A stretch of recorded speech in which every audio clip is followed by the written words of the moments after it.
that's a term that is often associated with Hitler's reign in Germany, and it's very serious. The post has been deleted, but it was still a reminder of Donald Trump and what his campaign's many previous dog whistles to white supremacists have been and will be going forward. Amid all of this, the former president rapidly promoted an absurd conspiracy theory that President Biden ordered the FBI to assassinate Trump when the agency did its search of Mar-a-Lago in 2022. A number of his allies also irresponsibly spread that same conspiracy on television and on social media. But there is absolutely no truth to that lie. It's a lie that has been debunked before, but it still hasn't stopped Donald Trump from fundraising off of that lie because, again, that's what he does. That's his jam. Meanwhile, turning to our venerable judiciary, the Supreme Court's credibility took another hit this week. The New York Times reported that a second flag that's linked to the far right and the January 6th insurrection was displayed at a second home belonging to Supreme Court Justice Samuel Alito. Alito's apparent political bias is under serious scrutiny again during a critical time for the High Court. And believe me, this matters, perhaps right now more than any other specific moment that we can think of. Why is that? Well, because soon the justices will issue a pair of important decisions that could affect Trump's federal election interference case, and that could have major implications for the upcoming election. I'm joined now by Ruth Ben-Ghiat. She's a professor of history at NYU, author of the newsletter Lucid, and author of the book Strongman, Mussolini to the Present.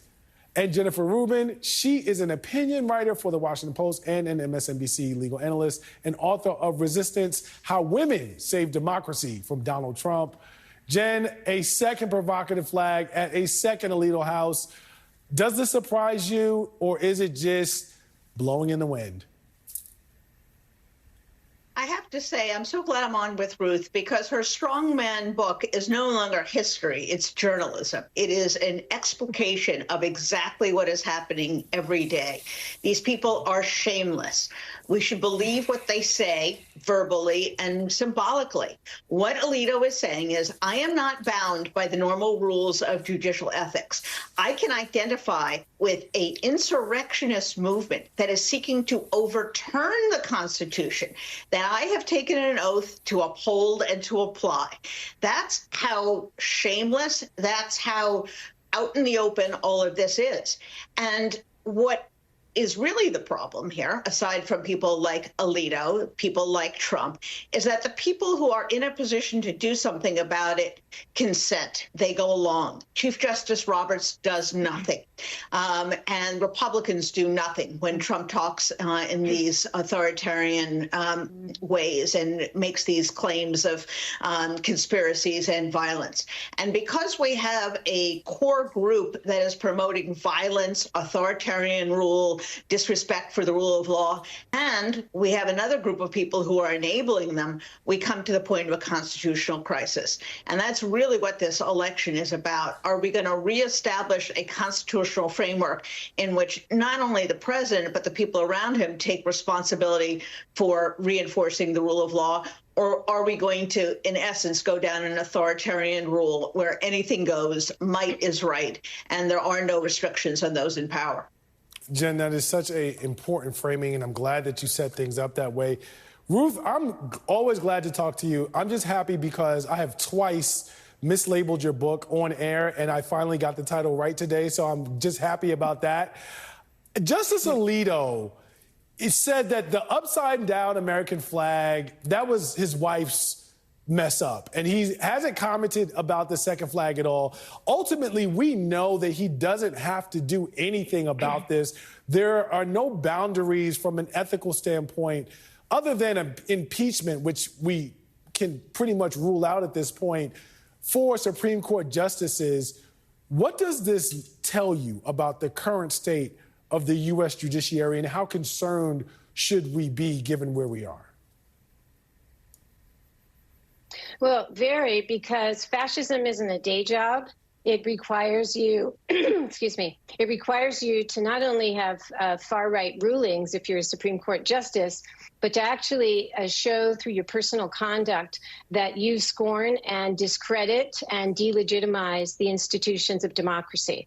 And that's what's happening. And it's also Justice Thomas refusing to recuse. That's personal conduct, even though his wife, Ginny, was involved in trying to overthrow the government.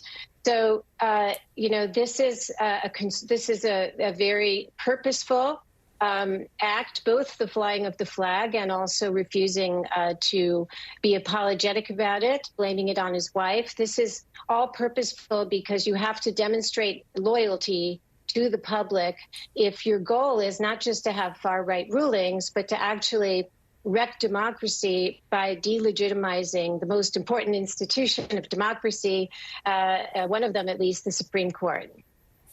Ruth, I want to stay with you because you have the historical context about this arc and where things go. Do you think that returning to some degree of normalcy in terms of what we expect, does that responsibility fall on the electorate, or does it fall on the actual institutions to say or to recalibrate and say, no, this is what's normal and what should take place? Well, institutions are made up of people. And so Jennifer was very correct to call out the enablers, the people who have to be the ones to intervene at, excuse me. The people who have to intervene at crucial points, and this is a crucial point. This is an inflection point. So Justice Roberts, the people who are supposed to have the guardrails for us. We can vote, but institutions are made up of people. And, all these things you mentioned in your setup are actually connected. So with the assassination claim that Biden's tried to assassinate him, what you need to do, and this is like in my book, autocrats have to create a crisis. And to get people to be okay with violence and be okay with autocracy, you have to give a sense that not only the election was stolen from him, he's already done that, but that his actual life is threatened now. You get people into a state of existential fear and dread, and then they'll accept him coming in as the kind of dictator. And that's what that relates to that video where he's depicted with there's all these strange allusions to World War I and talk about World War I in that video, as though he's setting himself up to be the new Hitler who comes in at this moment of crisis and saves us. So all of this is very disturbing, and the more you know about fascism, its aesthetics, its ideologies, the more you see what is going on. Jim, when I talk to people, oftentimes I hear what I like to describe as a very willful ignorance when they talk about Donald Trump. They say things like, well, he says a lot of things, or he said this and that was a mistake, or he was joking around, or you can't take him seriously. You talk about the fact in your Washington Post piece this week that these were not gaffes. These are not mistakes. These are not things that are being said on accident. So how do you respond to the folks who say, well, he says a lot of stuff and you can't take everything seriously, and, he can't mean everything that he says that you guys are saying are so problematic and troubling? Well, I think the best evidence is that he's done it. He talked about his victory, which was non-existent in 2020. He talked about the people not standing for it, and he led a violent insurrection. So when he says something, he means it, and he does it. Now, we can point to history and say that these dictatorial figures usually advertise what they're going to do, and then they carry through. And democracies and democratic peoples are often deaf or willfully ignorant, as you put it, to the threats. But in this case, we don't even have to look to history of the 1930s. We just have to look to 2001. This is what Donald Trump does. And I think this willful ignorance is really an equal problem for us. And I would just add on the subject of Alito, the problem also resides with people like Senator Durbin, who makes a tweet, who writes a letter saying, please recuse yourself, or will you come and have a meeting? He actually has power. He has the power of the gavel. He could call a hearing. He could demand Alito appear. He could call experts on judicial ethics. And he could put his bill that he's been working on for over a year on a mandatory set of ethics for the Supreme Court. He could demand that it go to the floor. He's doing nothing. So I don't want to make this a whataboutism or both sides are responsible. But in this case, there's a direct responsibility from another branch, which right now is half controlled by Republicans, half controlled by Democrats, and the Democrats in the Senate are abrogating their responsibility.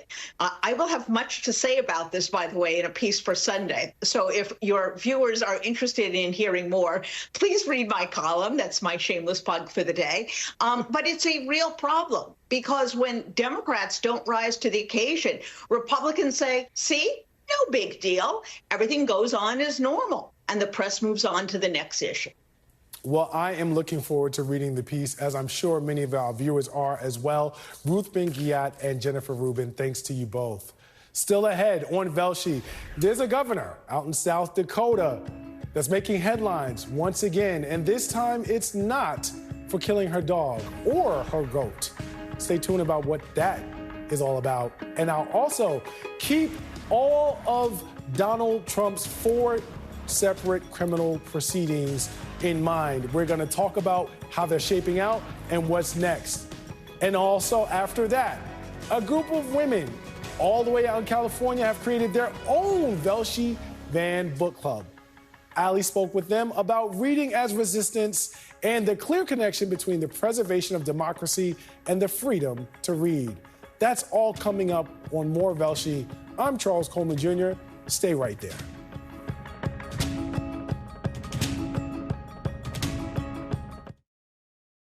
I have type 2 diabetes, but I manage it well. It's a little pill with a big story to tell. I take once daily Jardiance. At each day's start, as time went on, it was easy to see. I'm lowering my A1C. Jardiance works 24/7 in your body to flush out some sugar. And for adults with type 2 diabetes and known heart disease, Jardiance can lower the risk of cardiovascular death, too. Serious side effects may include ketoacidosis that may be fatal, dehydration that can lead to sudden worsening of kidney function, and genital yeast or urinary tract infections. A rare life-threatening bacterial infection in the skin of the perineum could occur. Stop Jardiance and call your doctor right away if you have symptoms of this infection, ketoacidosis, or an allergic reaction. You may have increased risk for lower limb loss. Call your doctor right away if you have symptoms of infection in your legs or feet. Taking Jardiance with a sulfonylurea or insulin may cause low blood sugar. Jardiance is really swell, the little pill with the big story to tell. Wow. Incredible, isn't it? Yeah. Well, with your home, auto, boat, and RV all bundled with Progressive, you've got the peace of mind to really wander.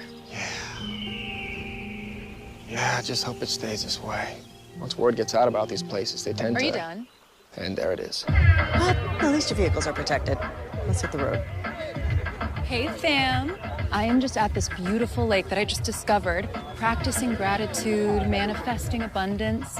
And when I got there, they have the sushi like... This is Clem. They're like sushi, classy. Clem's not a morning person. Or a night person. Or a people person. But he is an I can solve this in 4 different ways person. And that person is impossible to replace. You need Clem. Clem needs benefits. Work with Principal so we can help you help Clem